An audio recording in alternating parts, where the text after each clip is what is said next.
यो स्पिड हेर्ने हो भने त पुराना राजनीतिक दलहरूको वाम एकता धेरै दिन टिक्ला जस्तो छैन साथीहरू।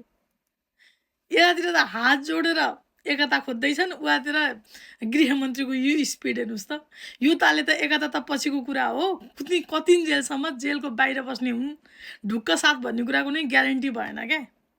यस्तो स्पिड हेर्नुहोस् त कामको। यो अनि जनता खुसी नभएर कहाँ हुन्छन् हौ जनता खुसी? यो हो नि त जनताले हेर्न चाहेको, एउटा स्पिड, एउटा सरकारको स्पिड हेर्न चाहेको। यो सर्न पनि 2-4 जनालाई समाउनु पर्ने स्थिति हेर्न चाहेको होइन जनताले। हेर्नुहोस् त उतातिर वाम एकता भइरहेछ, सबै मिलिजुली भएर पनि आफूलाई प्रोटेक्ट गर्ने, लोकतन्त्रको रक्षा गर्ने भन्ने कुरा भइरहेको छ। यता भने गृहमन्त्री हिँड्दैनन्, जम्प मात्रै गर्छन्। भनेपछि त कहिलेसम्म रहने हो पुराना राजनीतिक दल? के गर्दैछौ झोलेहरू? कति दिनसम्म प्रोटेक्ट गर्छ आफ्नो नेताहरूलाई?